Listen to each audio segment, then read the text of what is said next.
नमस्कार, मैं हूं प्रीति रघुनंदन। रात के 8 बजने जा रहे हैं। वक्त है दिन की बड़ी खबरों को बारीकी से परखने का, खबरों में छिपे हर पहलू को समझने का। शुरुआत करते हैं देश के कई राज्यों पर मंडराते बर्ड फ्लू के खतरे से।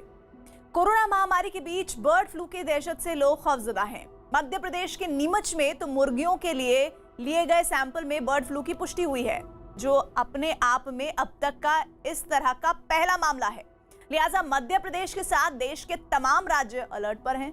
बर्ड फ्लू के बढ़ते दायरे को रोकने के लिए सरकारें और प्रशासन पूरी तरह मुस्तैदी बरत रहे हैं। लेकिन क्या है उन इलाकों का हाल जहां सैकड़ों की तादाद में पक्षी लगातार मारे जा रहे हैं? राजस्थान के झालावाड़ स्थित एक ऐसी ही जगह पहुंची न्यूज 18 की टीम। कई किलोमीटर के दायरे में फैले इस इलाके में कई दिनों से पक्षी मारे जा रहे हैं। लिहाजा हमने ये जानने की कोशिश की कि आखिर इस इलाके में बर्ड फ्लू की रोकथाम के लिए क्या कदम उठाए जा रहे हैं। देखिए बर्ड फ्लू पर हमारी ये एक्सक्लूसिव ग्राउंड रिपोर्ट।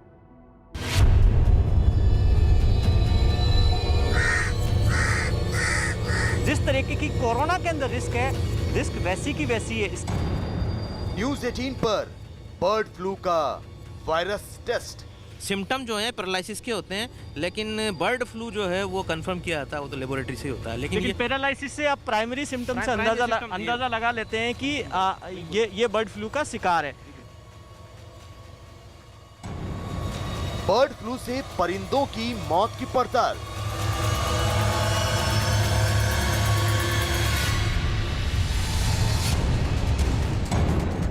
कोरोना से कितना खतरनाक है बर्ड फ्लू? कोरोना से जूझ रहे भारत के लिए बर्ड फ्लू खौफ का नया सबब बन गया है। अचानक पक्षियों की शुरू हुई मौत के मामले की जांच हुई तो बर्ड फ्लू जैसी घातक बीमारी सामने आई, जिससे पूरे देश में हड़कंप मच गया है। केंद्र से लेकर राज्य सरकारें बर्ड फ्लू को फैलने से रोकने के काम में शिद्दत से जुट गई हैं। मारे जा रहे बेजुबान परिंदों के सैंपल लैब में टेस्ट के लिए भेजे जा रहे हैं। तो जैसे ही बर्ड फ्लू की पुष्टि हो रही है, फौरन उस इलाके को जीरो मोबिलिटी क्षेत्र में तब्दील कर दिया जा रहा है। जीरो मोबिलिटी क्षेत्र मतलब जिस इलाके में परिंदों की मौत हुई, वहां आम लोगों के जाने पर पाबंदी लगा दी जा रही है। आज हम आपको ऐसे ही एक इलाके में लेकर चलेंगे जहां परिंदों की मौत से सनसनी फैली हुई है, जहां बर्ड फ्लू के खतरे को देखते हुए कई तरह की बंदिशें लगा दी गई हैं।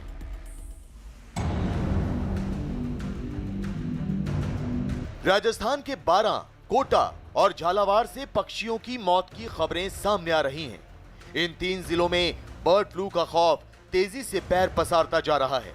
लिहाजा न्यूज 18 के रिपोर्टर उस जगह की ग्राउंड रिपोर्ट आप तक पहुंचाने के लिए निकले जहां बेजुबान परिंदे दरिंदे वायरस की वजह से मारे जा रहे हैं।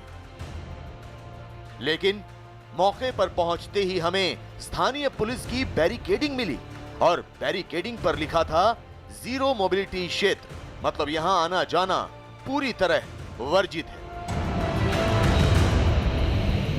ये जीरो मोबिलिटी। अच्छा, आपके पास कुछ पीपी किट वगैरह है? ऐसे परमिशन नहीं है आपको? पीपी किट के बिना नहीं है? नहीं, बिल्कुल नहीं है। पीपी किट लेकर आए हम, पहन लेंगे तो जाने देंगे आप? हाँ जी बिल्कुल, पीपी किट पहन के जाइए। आपको जो भी आपको कवरेज लेना है वो पीपी किट पहन के ले सकते हैं आप, लेकिन ऐसे आपको अलाउ नहीं है बिल्कुल ही। ऐसे किसी को अलाउ नहीं कर रहे हैं? किसी को भी अलाउ नहीं कर रहे ऐसे। तो देखिए कि यहाँ पर ऐसे किसी को अलाउ नहीं है। पीपी किट जरूरी है, हम पीपी किट लेकर आए तो जाहिर तौर पर इसलिए हम अंदर जा सकते हैं। ये हमें कहा गया, आईडी कार्ड हमारा चेक किया गया, तो ये सावधानी बरती जा रही है जीरो मोबिलिटी क्षेत्र के अंदर।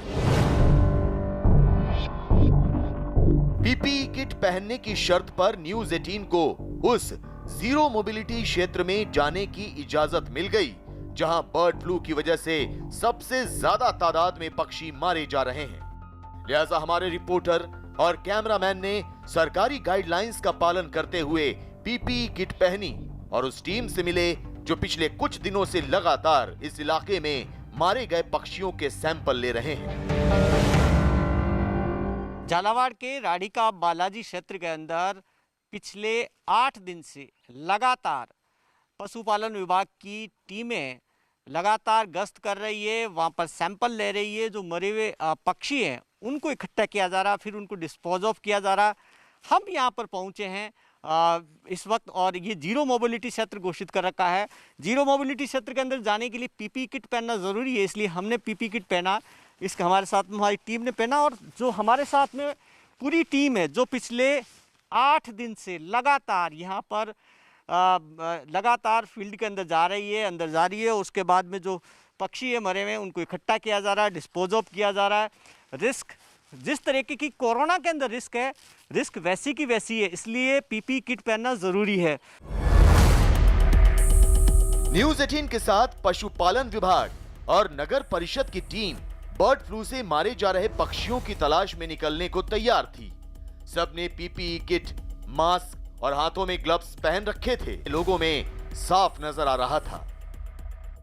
किसी तरीके का पिछले 8 दिन से आप क्षेत्र में है, कोई डर, क्योंकि जिस कोरोना की तरह ही डर है इसी के अंदर भी सावधानी बरत रहे हैं। सावधानी बिल्कुल, ग्लव्स पहन रहे हैं, गाइडलाइन है उसके, ग्लव्स पहन के जा रहे हैं।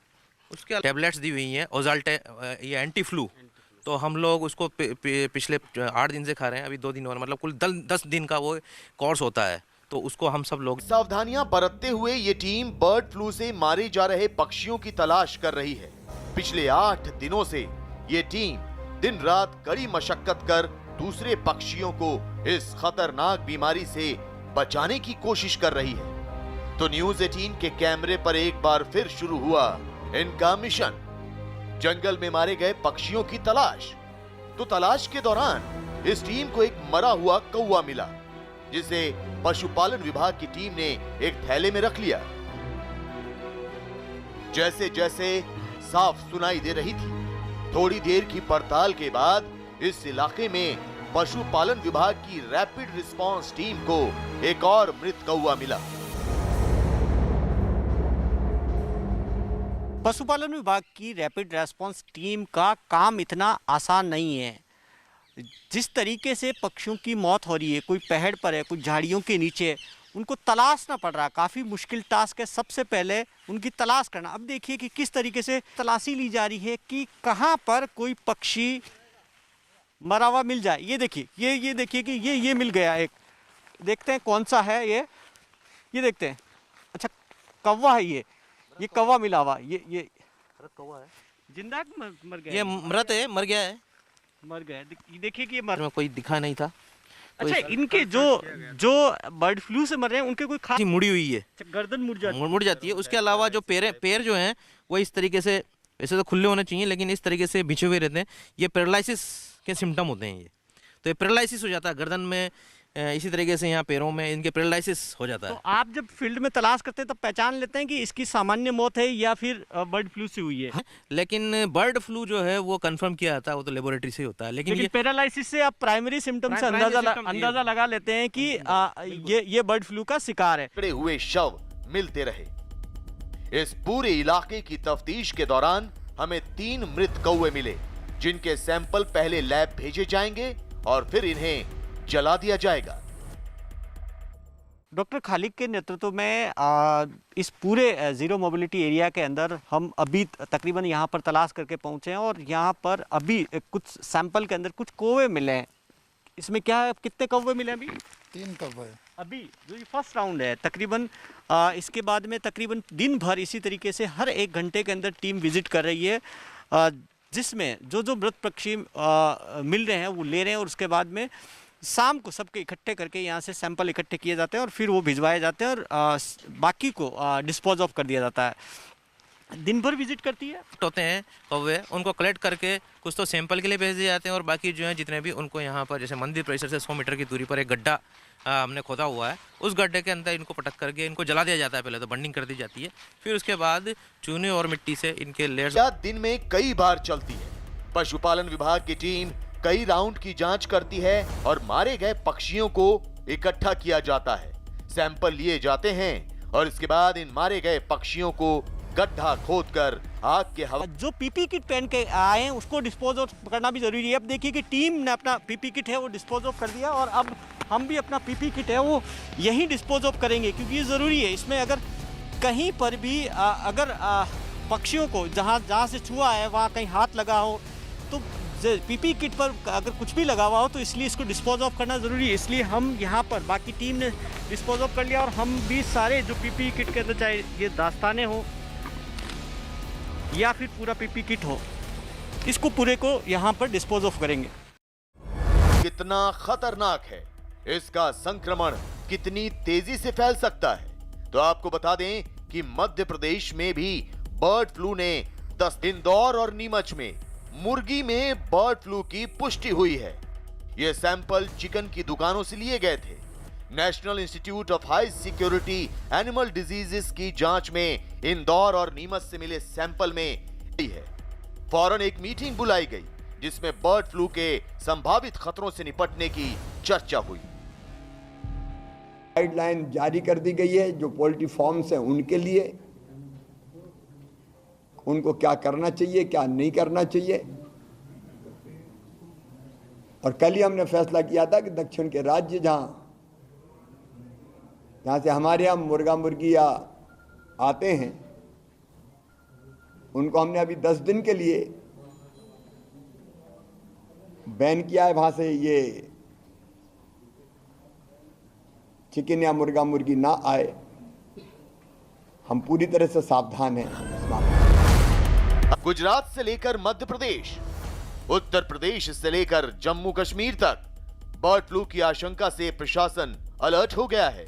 सरकारें कोरोना के बीच इस नई बीमारी से बचने के तमाम उपायों पर जोर दे रही हैं। मारे गए पक्षियों की जांच हो रही है और बर्ड फ्लू का दायरा ना बढ़े, इसे रोकने की कोशिश भी की जा रही है।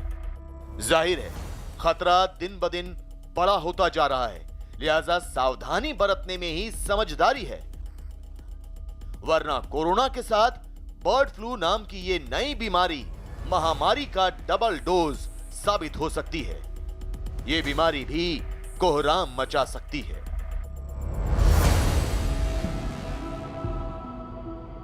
और बीते साल 30 सितंबर को भारत ने खुद को पक्षियों के इन्फ्लुएंजा से मुक्त घोषित किया था, लेकिन उसके कुछ महीनों बाद ही बर्ड फ्लू का संकट एक बार फिर गहराता नजर आ रहा है। ठीक उसी तरह जिस तरह अमेरिका में इस वक्त कोरोना वायरस के बीच लोकतंत्र का संकट गहरा गया है। अमेरिका में ट्रंप समर्थकों का संसद को बंधक बनाया जाना सुर्खियां बटोर रहा है।